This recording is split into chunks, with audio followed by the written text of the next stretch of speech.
11. Så vi skal faktisk sige god formiddag. Men jeg har fri på arbejde i dag, og ja, i dag det bliver sådan, jeg kan sige, en hyggevideo. Sådan en rigtig hyggevideo, sådan, hvis I ser lidt på titlen, sådan står lige, eller ja, det er sådan, det er bare en hyggevideo, men det er faktisk min egen undskyldning for, at jeg kommer til at læse lidt. Fordi jeg har en rigtig lang to-be-are liste, rigtig lang. Og jeg er i gang med at læse, jeg har den lige her, Leigh Bardugo, eller Leigh Bardugo, Shadow on the Bone. Og den er jo også blevet til en serie. Og jeg har faktisk kun nogle få kapitler tilbage i den her, og så mit håb er, at jeg bliver færdig i dag med den her, og så jeg kan gå i gang med Siege and Storm. Så det er planen i dag, som jeg kommer til at læse. Det bliver en rigtig hyggeblog, sådan jeg er virkelig sådan, okay, jeg på TikTok følger jeg ret mange sådan, booktalkers, og så også her på YouTube, der følger jeg også sådan, lidt booktubers. Så hvis I synes, om jeg var med, hvor vi siger, okay, vi sætter os ned, bare læser sådan, og det kan også være jeres undskyldning for at komme igennem jeres to-be-are liste. Så hvis I gerne vil det sammen med mig, så lad os gøre det. Men ellers så skal jeg lige hjælpe min mor med at støvsuge huset, og jeg har også lige en omgang tøj, der skal lægges på plads. Og lige en hårvask. Men det bliver hurtigt klar. Men indtil da, jamen så sæt jer ned med noget varmt at drikke, og lad os bare hygge derudad. Skal vi?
Ja, så er vi kommet så langt. Jeg har fået, sidst I så fik jeg lagt mit tøj sammen. Det er kommet op på plads.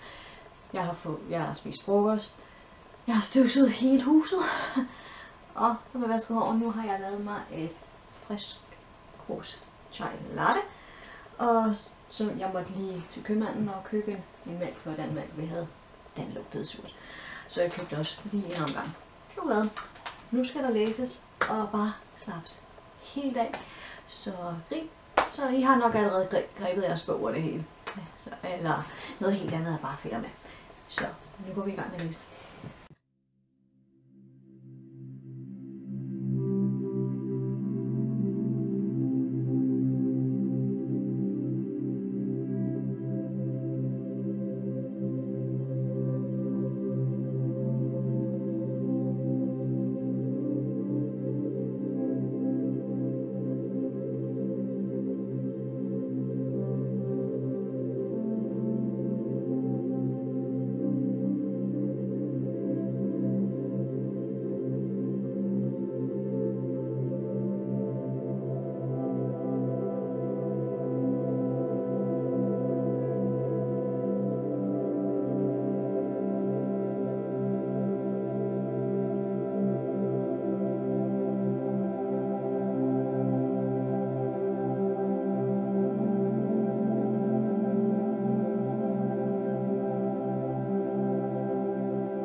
færdig med den.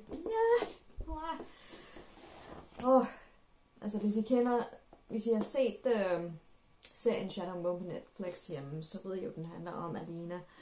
Og hun finder ud af, at hun ligesom er den her Sun Summoner. Og så hun bliver taget væk af The Darkling, og som bliver spillet af Ben Barnes, som jeg er en stor fan af. Altså, jeg tror kun, jeg har set lidt af første afsnit, faktisk. Og så vil jeg bare have den der med læsbørn.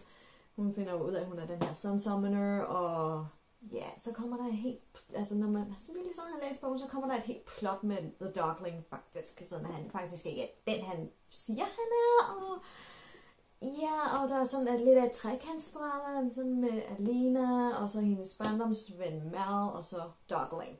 The Darkling, ja, der er lidt et trekantsdrama der. Og det er sådan slutningen, hold da op, mand. Det er noget af et showdown, der går ned der. Men jeg har set serien på Netflix, jamen, så ved I også, der er den der showdown.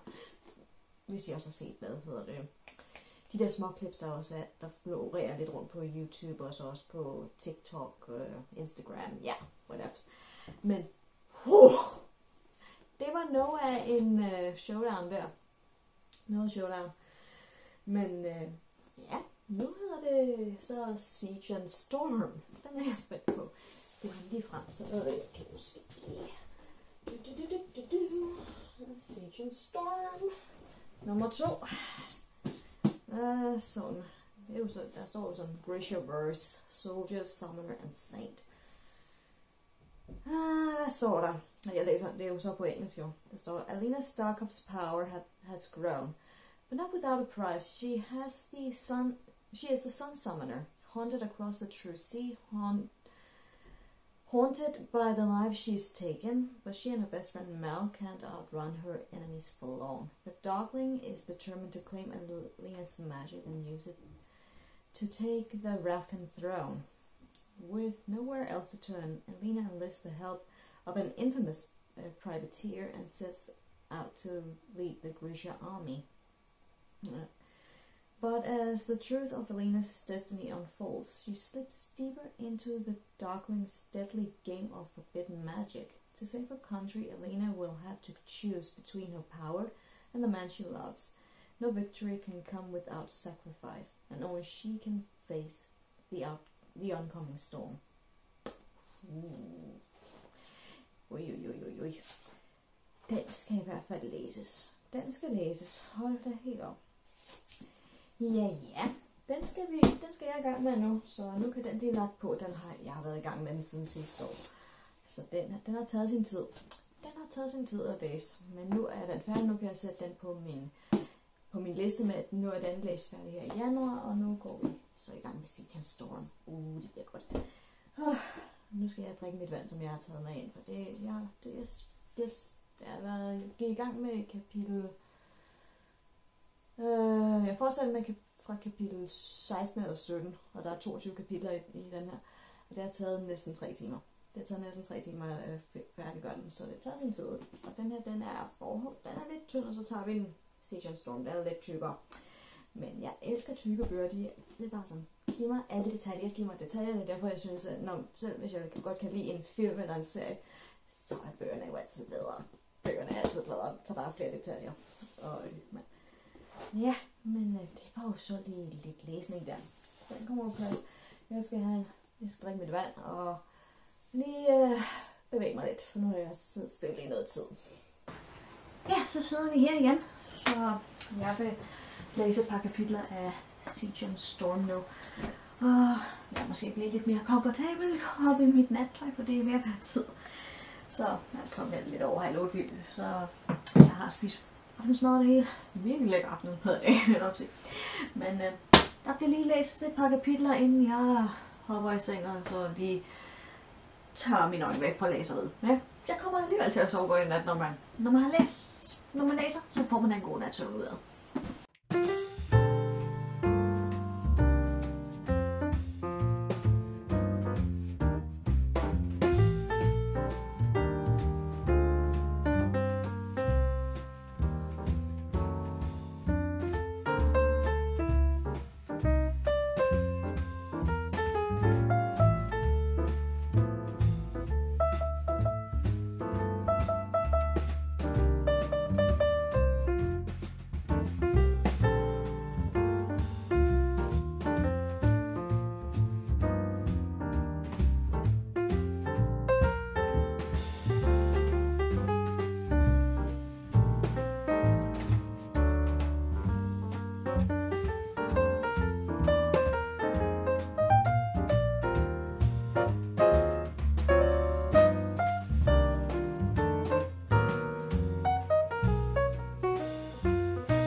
Nu holder jeg med at læse for i dag. Jeg har læst 4 kapitler allerede af Siege and Storm. Og måske lidt spoilers, men den er actionpræget lige fra start faktisk. Der er sådan, jeg har læst op til 4 kapitel, som jeg sagde, og der er allerede sket sådan en form for mytteri-redningsaktion. Ja. Sådan den der film, der foregår inde på ens hjerne, når man læser. Det kender nogen af jer nok. Man tænker bare, hæ? Hvad er det, der sker her? Men allerede, den er actionpræget lige fra start af. Bare sådan, hvis I ikke har læst bogen endnu, så kan I se frem til at læse den. Men så nok også se frem til at se sæson 2 med hvad hedder Shadow and Bone, som jo får undertitlen Siege and Storm. Der vil vi nok også komme til at se det her mytteri-redningsaktion. Det noget. Det kører bare derudad. Nå, men jeg holder for i dag, så jeg får også den her hyggeblog, læseblog for i dag. Så ja, jeg håber I nyder at se med og bare begynde på den bog, fortsætte med den bog I nu havde tænkt jer at læse og læse færdig. Så ja, vi ses bare i min næste video. Ha' det godt så længe. Hej!